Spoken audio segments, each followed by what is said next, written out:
കൊയിലാണ്ടി കുറുവങ്ങാട് മണക്കുളങ്ങര ക്ഷേത്രത്തിന് കൊണ്ടുവന്ന ആനകൾ വിരണ്ടുണ്ടായ അപകടത്തിൽ 3 പേർ മരിച്ചു, 31 പേർക്ക് പരിക്കേറ്റു. തൊട്ടടുത്ത പഞ്ചായത്തോടെ പടക്കം പൊട്ടിയതോടെയാണ് ആനകൾ വിരണ്ടത്.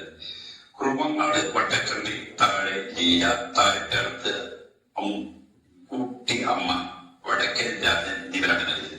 വിരണ്ട ആനകൾ തകർത്ത കെട്ടിടത്തിനടിയിൽപ്പെട്ടാണ് മരണകാരണമെന്നാണ് പ്രാഥമിക നിഗമനം. കാട്ടാന ആക്രമണത്തിന് സമീപ ദിവസങ്ങളിൽ ഉണ്ടായ മരണങ്ങൾക്കിടെയാണ് വീഴ്ച. വൈകിട്ട് 6 കാട്ടാനയെ നീണ്ട സംഭവം. ഉത്സവത്തിന് തിരിച്ച പീതാംബരൻ എന്ന ആന വിരണ്ട ഗോകുൽ എന്ന ആനയെ കുത്തുകയും ആ ആന കമ്മിറ്റി ഓഫീസിന് മുകളിലേക്ക് മറിഞ്ഞു വീഴുകയുമായിരുന്നു. ഓഫീസ് തകർത്തു. ഓഫീസിനുള്ളിൽ ആളുകൾ ഉണ്ടായിരുന്നത് പരിക്കേറ്റവരുടെ എണ്ണം കൂട്ടി. പരിക്കേറ്റവരെ കൊയിലാണ്ടി താലൂക്ക് ആശുപത്രിയിൽ വേണ്ടി കോഴിക്കോട് മെഡിക്കൽ കോളേജിലേക്ക് പ്രവേശിച്ചു. കുറുവങ്ങാട് ക്ഷേത്രത്തിൽ നിന്നുള്ള മണക്കുളങ്ങര ക്ഷേത്രത്തിലേക്കുള്ള എഴുന്നള്ളത്തിൽ ആനകൾ സജ്ജമാക്കുന്നതിനിടെയാണ് സംഭവം. ആനയുടെ പുറത്ത് ചിടമ്പേറ്റിക്കൊണ്ടിരിക്കുന്നതിനിടയിലായിരുന്നു ആനപ്പുറത്തിൽ ചാടി രക്ഷപ്പെട്ടു. ഇറങ്ങാൻ കഴിയാത്ത 2 പേരുമായി ആന ദീർഘനേരം കൂടി. ഗുരുവായൂർ ദേവസ്വത്തിന്റേതാണ് 2 ആനകളും. കുത്തറ്റ ഗോകുലിന്റെ പരിക്ക് ഗുരുതരമാണ്. ഏറെ നേരം സഹായിപ്പെട്ട ആനകളെ തളച്ചത്.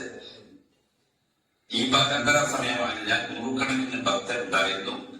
അണയില, കാട്ടുവ ഭാഗങ്ങളിൽ നിന്നുള്ള ആഘോഷപരവുമായി ഈ സമയത്താണ് എത്തിക്കൊണ്ടിരുന്നത്. ദുരന്തത്തെ തുടർന്ന്